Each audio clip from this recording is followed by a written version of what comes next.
Hello again to the viewers at home who are ready to see a top-ranked trainer playing as Cramorant today. That's going to be I'm a Good Guy that we're going to be focusing on right now. While this is the focus Pokemon, just in case the reminder is needed, the camera will not follow Cramorant 100% of the time. We will, of course, use the full power of Spectator mode and observe as much of the map as we can and try to get you the most action that we can. So ladies and gentlemen, that Ready Go should be starting here pretty soon. I'm Dr. Kendo, and I want to thank you once again for choosing this video. Cramorant going to be pretty awesome in the early game right here. We'll speed up some of this initial just getting to the end of the lane right now, but it is worth noting that obviously Cramorant usually going to start out with that Whirlpool as the first move just right off the bat level 1, and so you can clear out those wild neutral enemy Pokemon. Obviously A-Palms at first, but being that this Cramorant went down to the bottom, it would then be Audino. A well-placed Whirlpool can really get you ahead of the zone, maybe get you to those wild Pokemon first to get you that experience, then of course deny it from the other team. You can see just how much damage Whirlpool is going to do, and when you position it correctly, usually the enemy Pokemon, in this case we're talking about wild neutrals, they will walk into the Whirlpool, so you sometimes don't really want to rely on just the auto attack of the Whirlpool as a Cramorant. Getting in a little bit of trouble here, just because we've stumbled upon, of course, Scorbunny and Gossifleur right there. Gonna be backed up, of course, by their jungler, which was Zeraora. Seems that I'm a Good Guy felt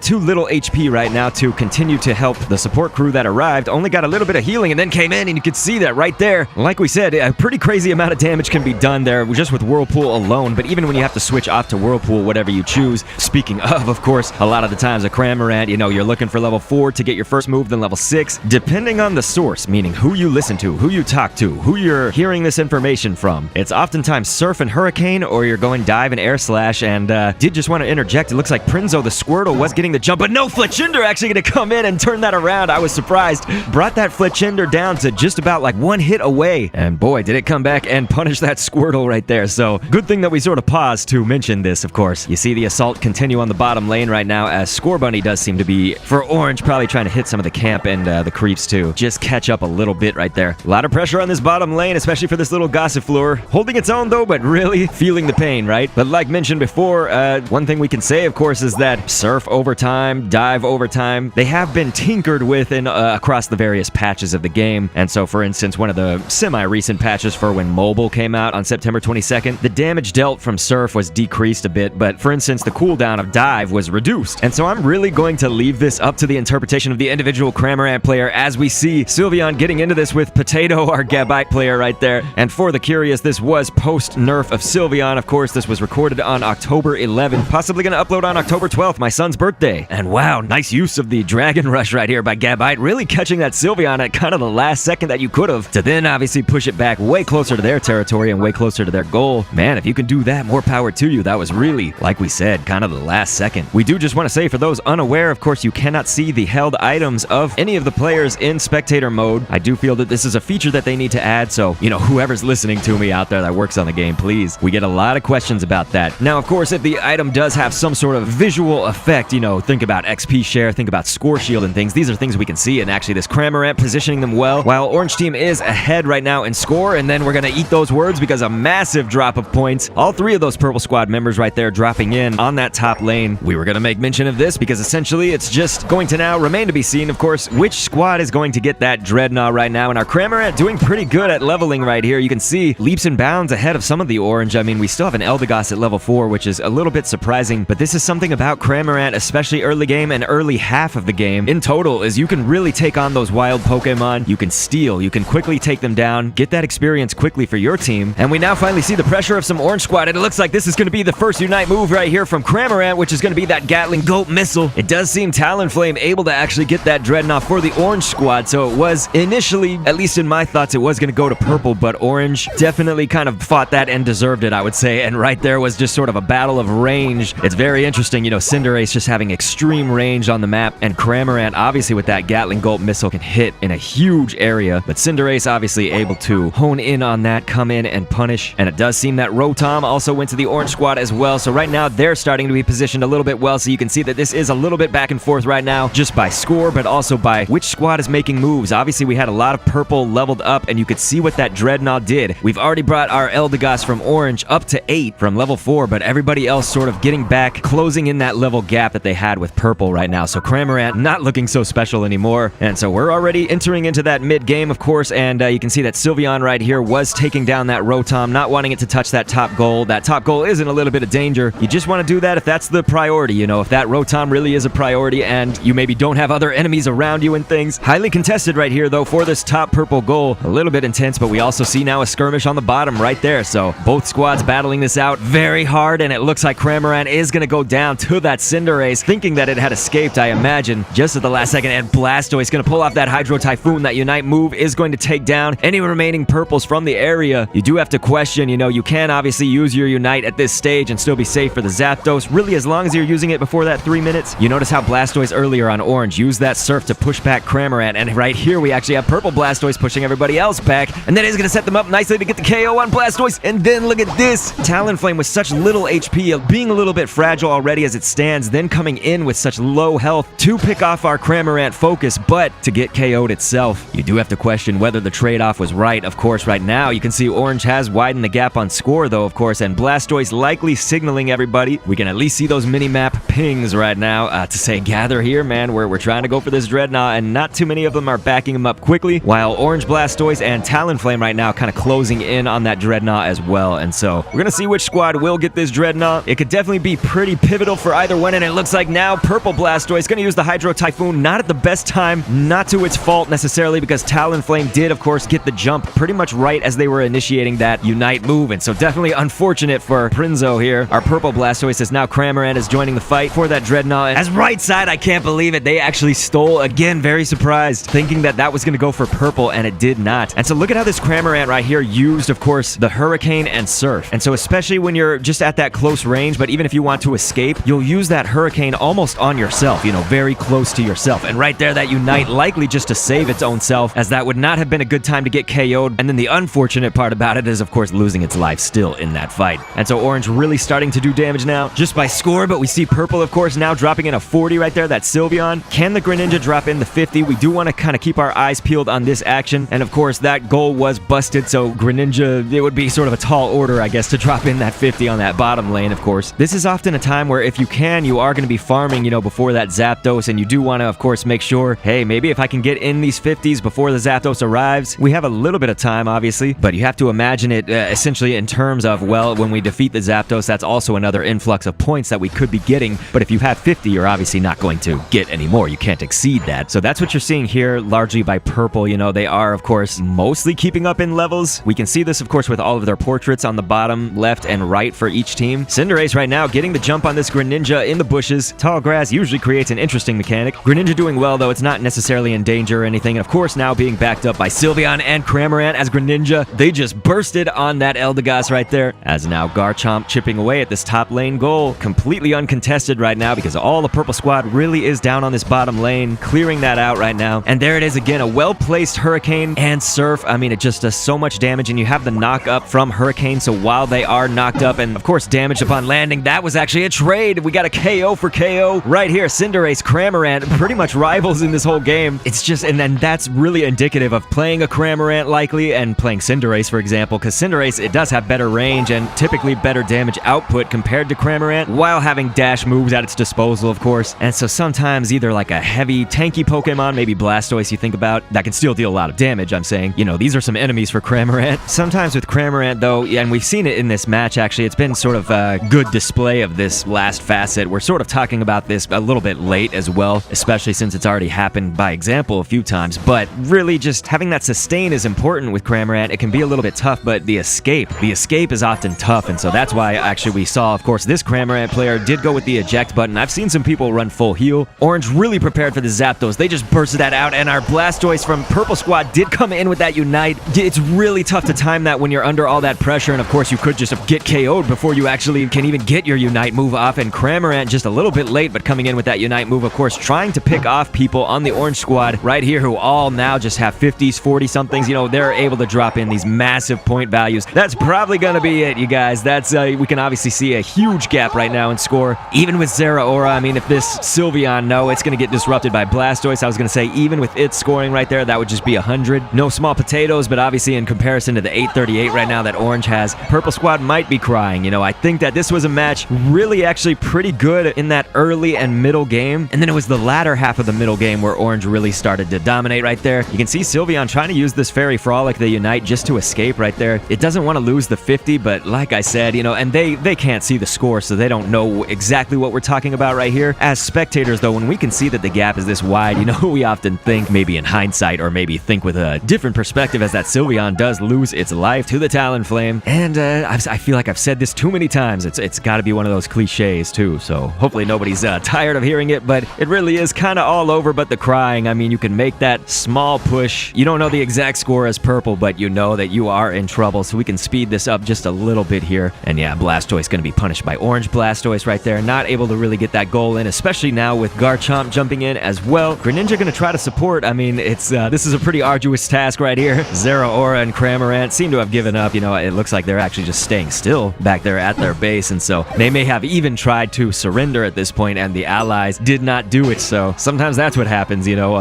petty or not, who knows? That's up for you to decide. But ladies and gentlemen, the challenge of spectator mode, I do have to tell you, as we see Orange Squad obviously going to take this. Would have loved to see Cramorant and its team win. Would have loved to see an even more pivotal Cramorant right here. Spectator mode is just flooded with the top ranked trainers using Lucario, Greninja, Sylveon lately. And so when we finally luck into getting a Cramorant, which is extremely rare, half the time they're going up against bots and we don't want to showcase that. The other half, you don't know what you're going to get out of the match, of course, and so you only hope for the best. We'll always be looking out for better matches every single time. Feel free to click an end screen on screen to see one of those, and thanks for viewing.